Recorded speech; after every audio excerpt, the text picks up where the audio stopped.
الحمد لله وكفى والصلاة والسلام على من لا نبي بعد أما بعد فأعوذ بالله من الشيطان الرجيم بسم الله الرحمن الرحيم إنما وليكم الله ورسوله والذين آمنوا الذين يقيمون الصلاة ويؤتون الزكاة وهم راكعون ومن يتول الله ورسوله والذين آمنوا فإن حزب الله هم الغالبون صدق الله العظيم.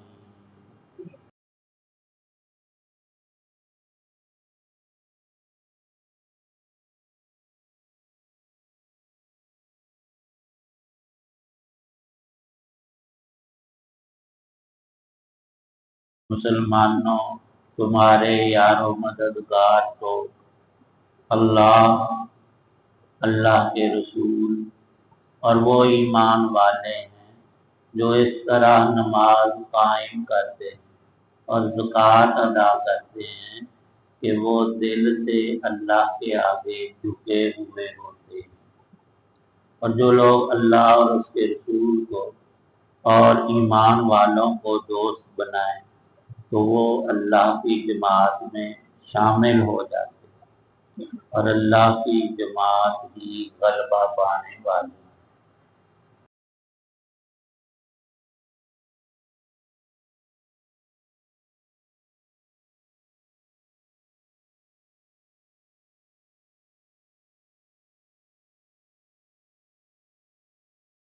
سورہ مائدہ کی آیت 55 اور آیت 56 ہے۔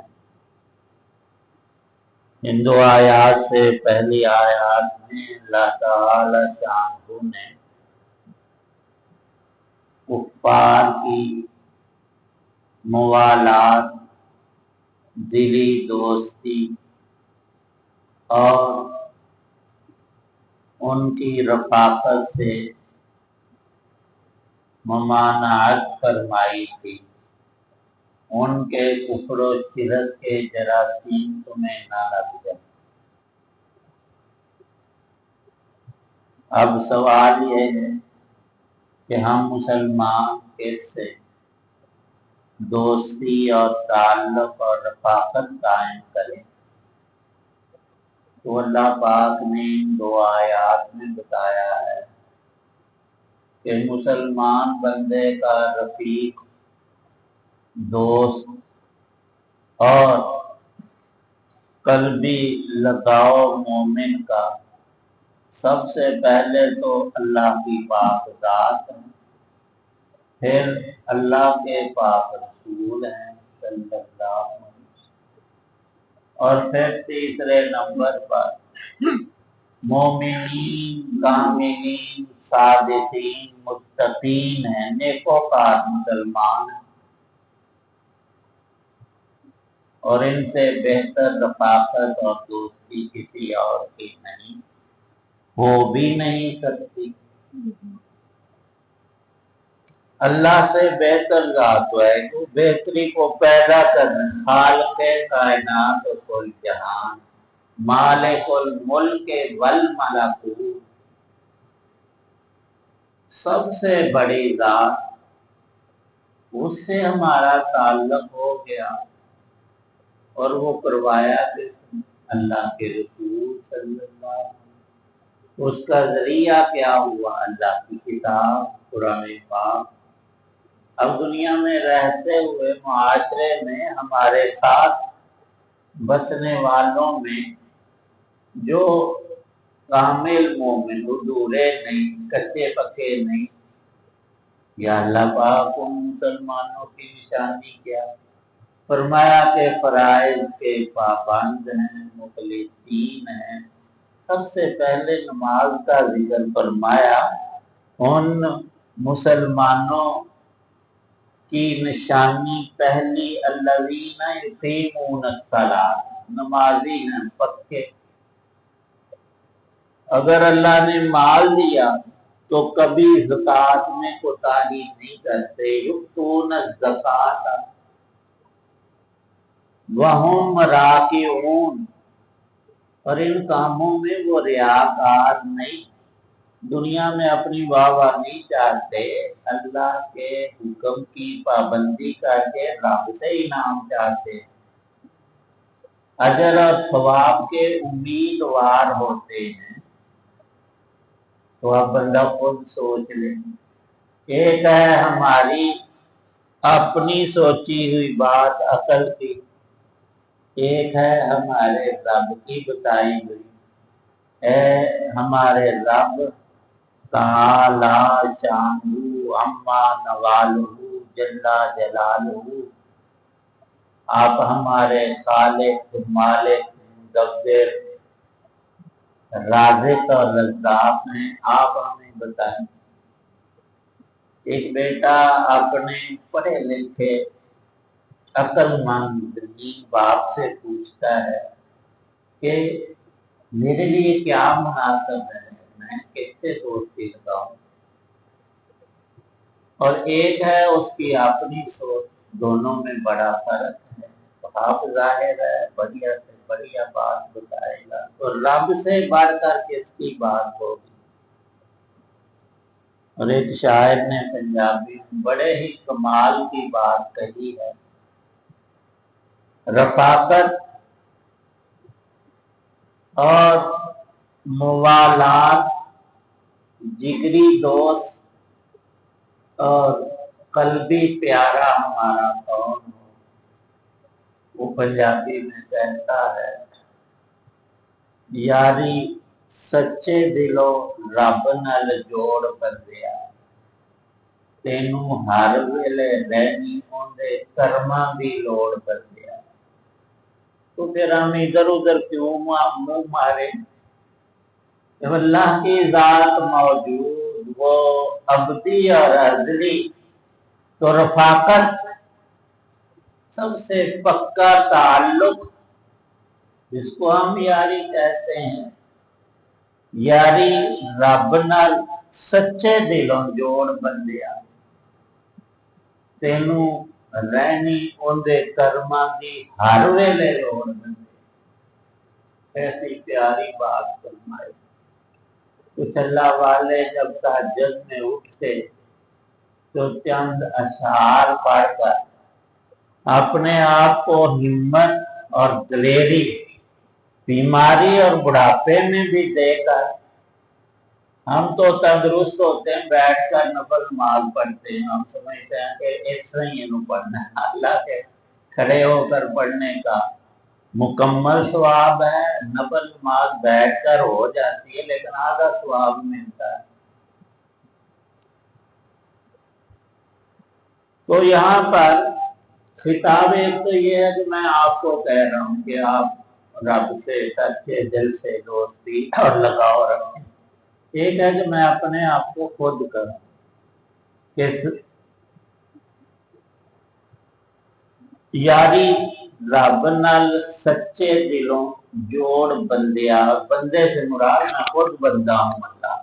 جب ہم اپنے آپ کو یہ خطاب کریں گے پھر لطف کچھ اور ہوگا. اللہ پاک نے یہاں ارشاد فرمایا کہ اللہ کے جو سچے بندے ہیں وہ اللہ کے حکموں کے پابند، جو اللہ نے کہا انہوں نے وہ کرنا ہے، جس سے اللہ نے روکا ہوا ہے اس سے وہ بچتے ہیں. کتنا بچتے ہیں، یہ خاص شان تو رسول پاک صلی اللہ علیہ وسلم کے صحابہ کی، جو سب سے پہلی مومنین کی جماعت مسجد میں نبی پاک صلی اللہ علیہ وسلم تشریف فرما ہے. ایک شخص صحابی ہیں، آئے مجلس میں بیٹھے، انہیں ڈکار آئی تو انہوں نے ڈکار لی. رسول پاک صلی اللہ علیہ وسلم نے ارشاد فرمایا کہ بھئی اپنی ڈکاراں جڑیاں ذرا ڈک کے رکھ.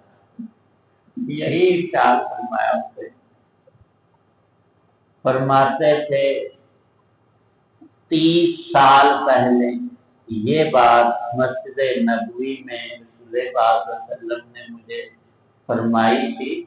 اس دن ہمارے گھر میں کھانا بڑا اچھا، سریب اور فورم کہتے ہیں، وہ گوشت کے اندر روٹی توڑ کر ڈالتے ہیں اور ان کے لیے وہ بڑا ہی واقعہ بھی ہے لذیذ ترین عمدہ ترین کھانا۔ تو کہتے ہیں میں نے پیٹ بھر کر ذرا کھایا ہوا تھا اس لیے مجھے ڈکار آئی، تو پھر میں نے 30 سال سے پیٹ ایسا نہیں بھرا کہ ڈکارے لیتا ہوں۔ حالانکہ یہ کوئی فرض واجب مسئلہ نہیں، تو جس منی سے گناہ سے اللہ نے اور اللہ کے سچے رسول صلی اللہ علیہ وسلم نے ہمیں منع کیا ہے، وہ حقیقت میں ہمارے لیے زہر ہے، ہمارے لیے باعث ہلاکت ہے، مسلمان کے لیے اس میں خیر نہیں۔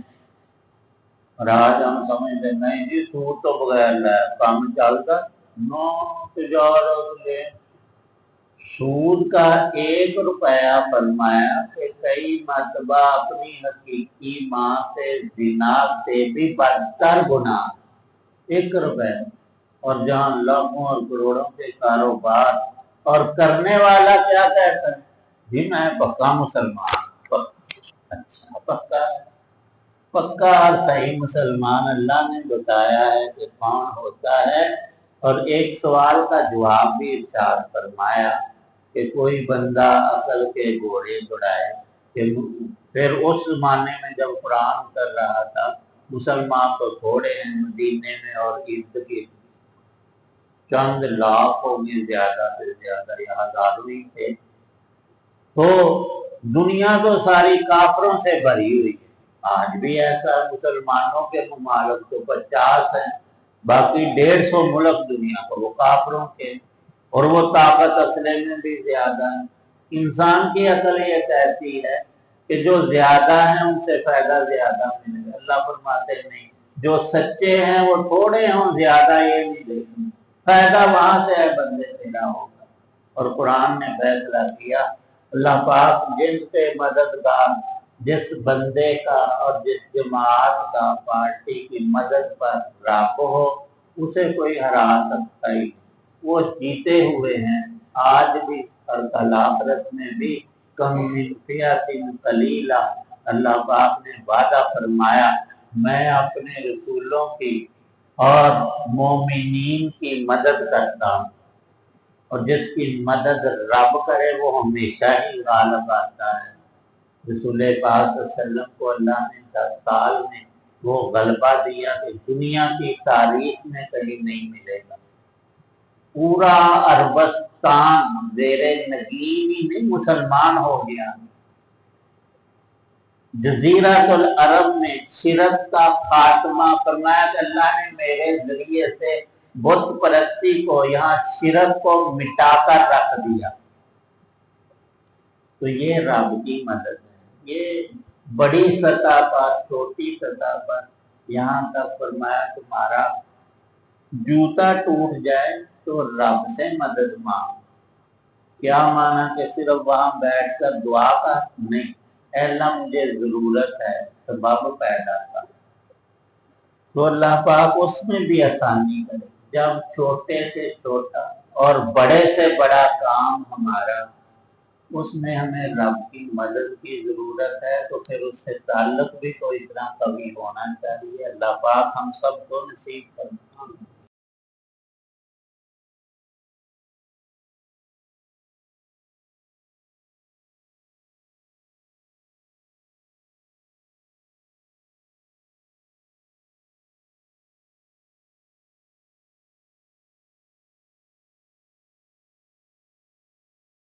الحمدللہ رب العالمین، والصلاۃ والسلام علی رسول اللہ۔ بیماروں کے لیے دعا، ہمیں کئی بزرگ نمازی موجود بھی ہیں گھر میں ہیں، اللہ سب کو شفا کاملہ، جتنے مریض ہیں جہاں اللہ ہر ایک کو تندرستی عطا، یا اللہ سب بیماریوں کمزوریوں لاچاریوں سے ہماری حفاظت کر، دنیا آخرت کی خیر عطا، قرآن پاک کی سمجھ عمل کی توفیق نصیب کر۔ صلی اللہ تعالی علی خیر خلقہ محمد وعلی آلہ وصحبہ والصحاب والبيت أجمعين آمين برحمتك